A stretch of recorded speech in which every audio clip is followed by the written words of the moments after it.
ఎవరైతే సొలొమోనుకు ట్రబుల్ మేకర్స్గా ఉన్నారో, సొలొమోనుకు నెమ్మది లేకుండా, ప్రశాంతత లేకుండా ఎవరైతే అడ్డుబండలుగా ఉన్నారో వాళ్ళందరినీ సొలొమోను చంపించి వేశాడు. మనం కూడా చంపాల్సినటువంటివి కొన్ని ఉన్నాయి. ఏమిటట? కొలస్సీలకు రాసిన పత్రిక 3వ అధ్యాయము 5వ వచనం ఒక చక్కని మాట ఉంది, రండి చూద్దాం. కావున భూమి మీద ఉన్న మీ అవయవములను అనగా జారత్వమును, అపవిత్రతను, కామాతురతను, దురాశను, విగ్రహారాధన అయిన ధనాపేక్షను ఏం చేయాలంట? చంపేసేయండి. దేవుని వాక్యం సెలవిస్తుంది. మీ జీవితంలో మీకు మనశ్శాంతి లేకుండా, నెమ్మది లేకుండా, పరిశుద్ధత లేకుండా, కుటుంబంలో సఖ్యత లేకుండా, చదువుకుంటున్నప్పుడు శ్రద్ధ లేకుండా, యవ్వన ప్రాయంలో పరిశుద్ధత లేకుండా, సంపాదనలో యథార్థత లేకుండా ఏమైతే అడ్డుపడుతున్నాయో వాటిని చంపేసేయండి.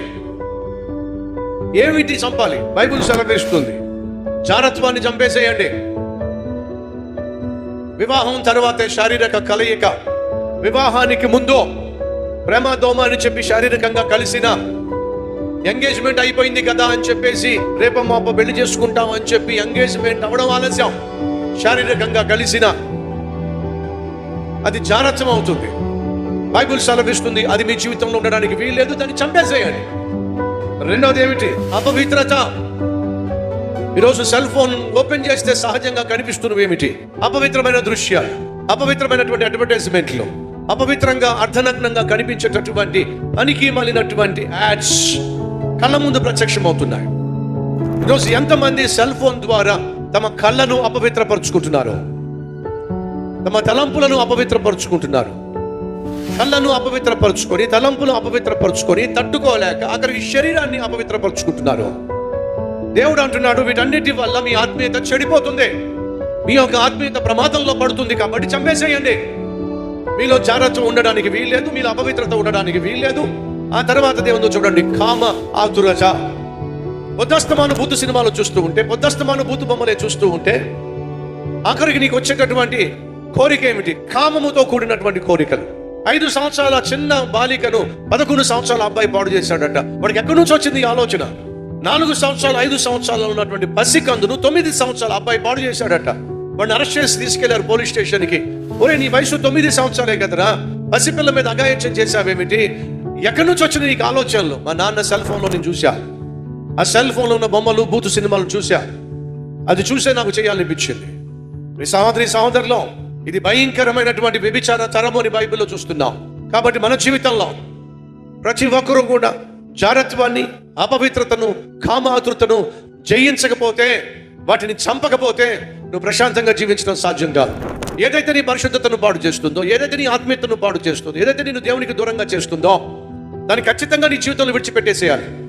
జెన్నీ లిండ్ అనేటటువంటి ఒపేరా అద్భుతమైనటువంటి గాయకురాలు 1850వ శతాబ్దంలో లేక 1850వ సంవత్సరంలో ఆమె పాటలు అని అంటే ప్రపంచం పడి చచ్చిపోయింది. ఈ జెన్నీ లిండ్ అనేటటువంటి సింగర్ ఇంగ్లాండ్ దేశంలో పాటలు పాడడానికి కాన్సర్ట్ అరేంజ్ చేసినప్పుడు క్వీన్ విక్టోరియా రాణి కూడా వచ్చి ఆమె పాటలు వినడానికి కూర్చుంది. అమెరికా దేశంలో 93 అతిపెద్ద కాన్సర్ట్స్ చేసింది, వందల వేల కోట్ల రూపాయలు సంపాదించింది. ఆమెను ఏమని పిలిచారంటే స్వీడిష్ నైటింగేల్ అని పిలిచారు. ఆమె బహు అందగత్తె, బహు గొప్ప స్వరము కలిగిన వ్యక్తి. తను పాటలు పాడుతున్నప్పుడు పట్టణాలు కదిలొచ్చినాయి. 29 సంవత్సరాల వయసులో సడన్ గా పాటలు పాడడం మానేసింది. సడన్ గా ప్రోగ్రామ్స్ అన్ని ఇవ్వడం మానేసింది. గొప్ప నేమ్, గొప్ప ఫేమ్, పేరు, ప్రఖ్యాతలు, ధనము కుప్పలుగా వస్తున్నప్పుడు హఠాత్తుగా ఎవ్వరికి దొరకకుండా పాటలు పాడడం మానేసింది. కారణం తెలుసా? తను పాటలు పాడుతున్నప్పుడు ఆ స్టేజ్ మీద తన చుట్టూ చేరినటువంటి సర్కిల్, వివిధ ప్రాంతాలకు వెళుతున్నప్పుడు తనతో పాటు ప్రయాణం చేసేటటువంటి సర్కిల్ తనకు ప్రమాదంగా కనిపించింది. తన ఆత్మీయ జీవితం ప్రమాదంలో పడుతుంది అని అనిపించింది. అదే సమయంలో ఒక పెద్ద కాన్సర్ట్లో తను పాటలు పాడి వచ్చిన తర్వాత పాస్టర్ గారు కలిశారు. అమ్మా, నువ్వు దేవుని కుమార్తెవి, ఆ స్టేజీల మీద అలాంటి వారి మధ్య నువ్వు పాటలు పాడడం దేవునికి అవమానం తల్లి, ఒకసారి ఆలోచించు. అంతేనండి, వందల వేల కోట్ల రూపాయలు సంపాదించే ఆ అమ్మాయి ఓ నిర్ణయం తీసుకుందండి. ఏంటో తెలుసా? నా దేవుణ్ణి గాయపరిచి నేను ఘనపరచబడ్డం సాధ్యము కాదు. ఏదైతే నన్ను అపవిత్రతలోనికి తీసుకెళ్తుందో దాన్ని ఇప్పుడే చంపకపోతే అది రేపటి దిన నన్ను చంపే నరకానికి తీసుకెళ్ళిపోతుందని చెప్పి 29 సంవత్సరాల వయసులో తనకున్న గొప్ప తలాంతును పక్కన పెట్టేసి ఆటలు పడడం మానేసి ఒక సాధారణమైనటువంటి స్త్రీగా జీవించడానికి ఇష్టపడింది. కొంతకాలం అయిన తర్వాత సముద్రం గట్టున ఆమె కూర్చొని బైబిల్ చేతిలో పెట్టుకొని వాక్యాన్ని ధ్యానిస్తూ ఉంది. సూర్యుడు అస్తమిస్తూ ఉన్నాడు. అదే సమయంలో అదే సముద్ర గట్టున ఎవరో నడుచుకుంటూ వెళ్ళి ఈ చిన్నీ లిండి అనేటటువంటి సింగర్ని చూసి ఆమె చిన్ననాటి స్నేహితురాలు వచ్చి, చిన్ని నువ్వా? నేనే, నీ గురించి నేను విన్నా, అద్భుతమైన భవిష్యత్తు, అద్భుతమైనటువంటి పేరు ప్రఖ్యాతులు, ధన సంపద అంతా విడిచిపెట్టేసి సడన్ గా మాయమైపోయావట, ఏమైందే? ఏం చెప్పిందో తెలుసా అండి? అప్పుడే సూర్యుడు అస్తమిస్తున్నాడు.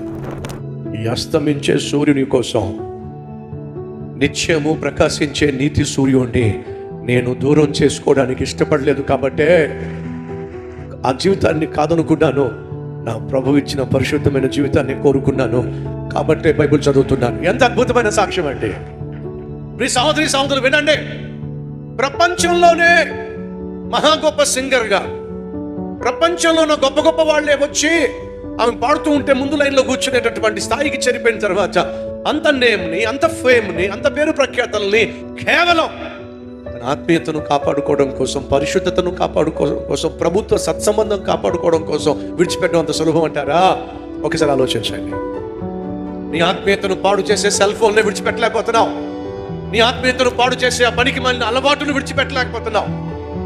నీ ఆత్మీయతను, నీ యొక్క మనస్సును, నీ యొక్క భవిష్యత్తును, నీ సమయాన్ని పాడు చేసే ఆ పనికి మాలిన స్నేహాన్ని విడిచిపెట్టలేకపోతున్నావు. ఆ పనికి మాలిన సంబంధాన్ని విడిచిపెట్టలేకపోతున్నావు.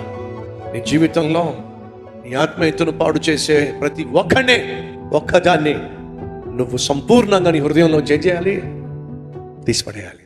ఈ సందేశం ద్వారా దేవుడు మాతో మాట్లాడాడు అన్నవారుంటే మీ హస్తాన్ని ప్రభువు చూపిస్తారా?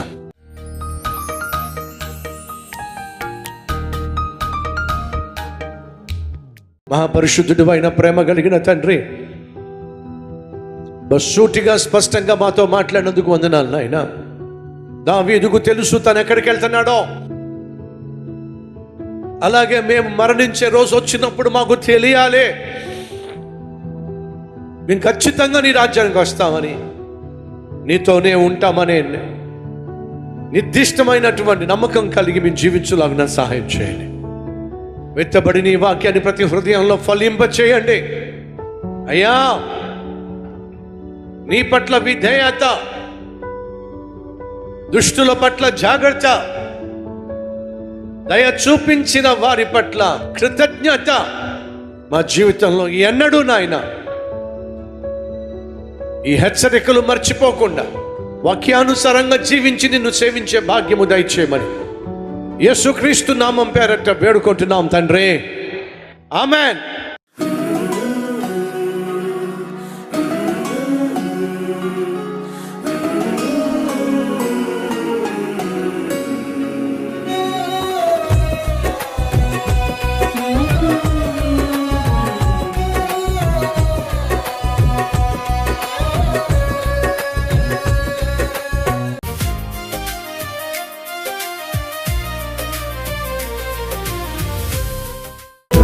ఫ్రెండ్స్, ఈరోజు అందించినటువంటి క్లుప్త సందేశం మీకు ఆశీర్వాదకరంగా ఉంటే లైక్ చేయండి, 10 మందికి షేర్ చేయండి. అలాగే ఈ సందేశం వల్ల మీరు ఎంతగా దీవించబడ్డారో ఒక కామెంట్ కూడా పెట్టవలసిందిగా కోరుతూ సెలవు తీసుకుంటున్నాను. Have a blessed day.